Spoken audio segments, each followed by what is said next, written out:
and we got to show them all over the Bay Area and Northern California. So I think we can work with that. I just wanted to thank you all for coming. And, you know, this has been just a wonderful time. You know, from the PL1 for OS2 up until now, it's like a family. We've been together for.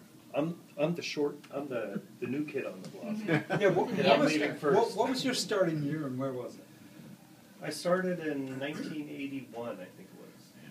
And I started writing the accounts payable application for IBM. Cool. In PL1.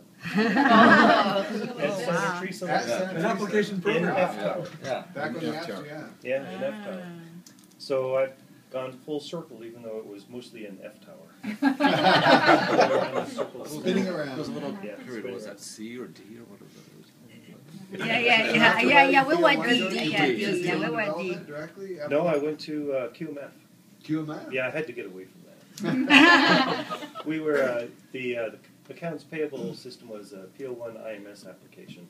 Just before DB2, you know, they were working on System R and all that kind of really weird stuff. You know, And then after QMF? Then after QMF, what was that? Repository manager. I remember. And you know, after that experience, my biggest goal was to get on a product that actually existed, had customers, and made money. And you know, this PL1 fit You made it. Fit the bill. What was before IBM? Oh, Yeah. what do you know? Who's asking? Until you tell me.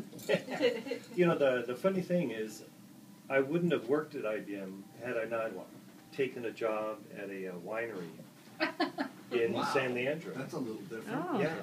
I had, you know, I was in between college and trying to figure out what to do, and I met these guys, and there's a two-man operation, ex-San Jose State professors, and they had their own little winery, and I said, well, what do you want me to do? And so I was doing, like, titrations and driving a forklift and doing pretty much, you know, anything they let me.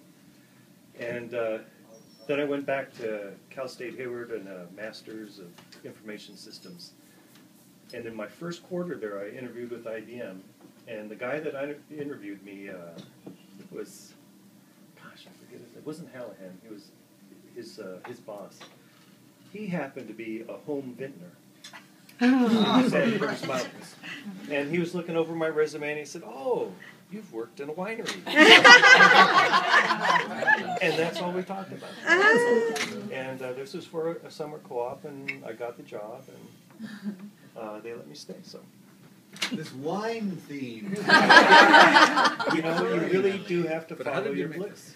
You never know how it turns out. The jump from repository management, how did that happen? Well, after repository manager, I took a leave of absence to be with my kid when she was 3. Was it you were doing part-time? Yeah, I was doing part-time, and then I took a year off full-time. Oh. Okay. And this was like right when the first layoffs occurred, and I was really worried that I wouldn't be able to get back in. But then I interviewed with the PL1 team, and It was Paige back then. it was Paige, yeah. Oh. And I was hoping she was a home vintner, but she wasn't. Not Paige. No, not Paige. But Rob Tunnell interviewed me. Yeah. Oh. And, yeah. So.